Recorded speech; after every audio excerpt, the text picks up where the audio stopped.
ರಾಜ್ಯದ ಮುಖ್ಯಮಂತ್ರಿ ಆಗಿರ್ತಕ್ಕಂಥ ಒಬ್ಬ ವ್ಯಕ್ತಿ ಅವನ ಅಶ್ಲೀಲ ಸಿಡಿ ಹೊರಗೆ ಬರುವುದೈತೆ ಅಂತ ಹೇಳಿ ಅಶ್ಲೀಲ ಸಿಡಿ ಮತ್ತೆ ಭಾರತೀಯ ಜನತಾ ಪಕ್ಷದವನೇ, ಭಾರತೀಯ ಜನತಾ ಪಕ್ಷದ ಮುಖ್ಯಮಂತ್ರಿ ಆಗಿರ್ತಕ್ಕಂಥ ವ್ಯಕ್ತಿನ ಅಶ್ಲೀಲ ಸಿಡಿ ಅತಿ ಶೀಘ್ರದಲ್ಲಿ ಬಿಡುಗಡೆ ಆಗ್ತೈತಿ ಅಂತ ಹೇಳಿ ಇವತ್ತು ಸುದ್ದಿ ಕೇಳಿ ನಾನು ಪ್ರತಿಯೊಬ್ಬರನ್ನ ಮನವಿ ಮಾಡ್ಕೋತೀನಿ. ಇದು ಕೇವಲ ಆರಂಭ, ಇದು ಕೇವಲ ಆರಂಭ. ಇದೇನಾದ್ರೂ ಮುಂದುವರೆದ್ರ ಪ್ರತಿ ಗ್ರಾಮಗಳಲ್ಲಿ ಪ್ರತಿ ಓಣಿಗಳಲ್ಲಿ ಸಿದ್ದರಾಮಯ್ಯನವರ ಪರವಾಗಿ ಎಲ್ಲರೂ ಕೂಡ ಹೋರಾಟ ಮಾಡಬೇಕಾದಂತ ಸಂದರ್ಭ ನಿರ್ಮಾಣ ಆಗ್ತೈತಿ ಅಂತಕ್ಕಂಥ ಒಂದು ಮಾತನ್ನು ಹೇಳಬೇಕಾಗ್ತದೆ.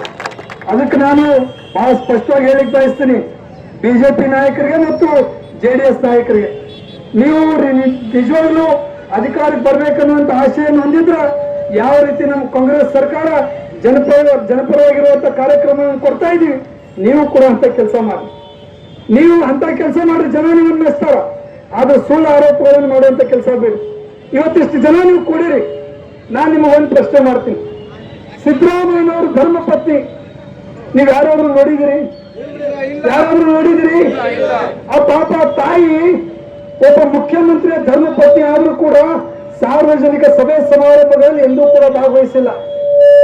ತಾನಾತು ತನ್ನ ಮನೆಯಾತು ಅಂತ ಹೇಳಿ ಮನೆಯೊಳಗಿದ್ದ ತನ್ನ ಕರ್ತವ್ಯಗಳನ್ನು ನಿರ್ವಹಣೆ ಮಾಡ್ತಾ ಇರುವಂತ ಆ ತಾಯಿ, ಅಂತ ತಾಯಿ ವಿರುದ್ಧ ನೀವು ಆರೋಪ ಮಾಡ್ತೀರಿ. ನಿಮಗೆ ನಾಚಿಕೆ ಮಾನ ಮರ್ಯಾದೆ ಐತೋ ಇಲ್ಲ ಅಂತ ಪ್ರಶ್ನೆ ಮಾಡ್ಬೇಕಾಗ್ತದೆ.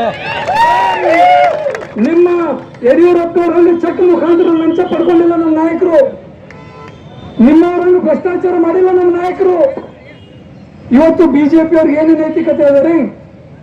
ಇವತ್ತು ಜೆಡಿಎಸ್ ಅವ್ರಿಗೆ ಏನು ನೈತಿಕತೆ ಐತಿ? ಯಡಿಯೂರಪ್ಪನವರು ಲಂಚ ಪಡ್ಕೊಂಡು ಜೈಲಿಗೆ ಹೋಗಿರ್ತಕ್ಕಂಥ ಘಟನೆಗಳನ್ನ ನಾವು ನೋಡಿದ್ದೀವಿ.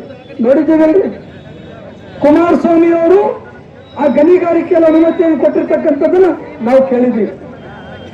ಇವತ್ತು ಅನೇಕ ಜನ ಬಿಜೆಪಿ ಮತ್ತು ಜೆಡಿಎಸ್ ಶಾಸಕರುಗಳು ತಮ್ಮ ಅಧಿಕಾರದ ಅವಧಿಯಲ್ಲಿ ಹಲವಾರು ಹಗರಣಗಳನ್ನು ಮಾಡಿದ್ದಾರೆ. ಎಷ್ಟೋ ಜನರ ಸಿಡಿಗಳನ್ನು ನೀವು ನೋಡಿದಿರಿ ಸಿಡಿಗಳನ್ನ ನೋಡಿರಲ್ಲ. ಇವತ್ತೊಂದು ಹೊಸ ಸುದ್ದಿ ಬಂದೈತಿ, ನೀವು ಕೇಳಿರಿಲ್ಲ ಗೊತ್ತಿಲ್ಲ. ಇವತ್ತ ನೀವು ನೋಡಿರುವಂತ ಸುದ್ದಿ ಅದೇನಪ್ಪಾ ಅಂತಂದ್ರೆ ರಾಜ್ಯದ ಮುಖ್ಯಮಂತ್ರಿ ಆಗಿರ್ತಕ್ಕಂಥ ಒಬ್ಬ ವ್ಯಕ್ತಿ ಅವನ ಅಶ್ಲೀಲ ಸಿಡಿ ಹೊರಗೆ ಬರುವುದೈತೆ ಅಂತ ಹೇಳಿ ಇವತ್ತೊಂದು ಸುದ್ದಿ. ಆ ಅಶ್ಲೀಲ ಸಿಡಿ ಮತ್ತೆ ಭಾರತೀಯ ಜನತಾ ಪಕ್ಷದವನೇ, ಭಾರತೀಯ ಜನತಾ ಪಕ್ಷದ ಮುಖ್ಯಮಂತ್ರಿ ಆಗಿರ್ತಕ್ಕಂಥ ವ್ಯಕ್ತಿನ ಅಶ್ಲೀಲ ಸಿಡಿ ಅತಿ ಶೀಘ್ರದಲ್ಲಿ ಬಿಡುಗಡೆ ಆಗ್ತೈತಿ ಅಂತ ಹೇಳಿ ಇವತ್ತು ಸುದ್ದಿ ಕೇಳಿ ನಾನು. ಇಂಥವ್ರು ನಮ್ಮ ಸ್ವಚ್ಛವಾದಂತ ಆಡಳಿತ ನೀಡ್ತಕ್ಕಂಥ ಸ್ವಚ್ಛವಾದಂತ ಮನಸ್ಸನ್ನು ಇಟ್ಕೊಂಡಿರ್ತಕ್ಕಂಥ ಸಿದ್ದರಾಮಯ್ಯನವರ ವಿರುದ್ಧ ನೀವೇನಾದ್ರೂ ಆರೋಪ ಮಾಡ್ಲಿಕ್ಕೆ ಹೊರಟ್ರ ಆಕಾಶದ ಕಡೆ ಮುಖ ಮಾಡಿ ಉಳಿದಂಗ ಆಗ್ತೈತಿ. ಮೊದಲು ನೀವು ಸ್ವಚ್ಛ ಆಗ್ರಿ ಅಂತಕ್ಕಂಥ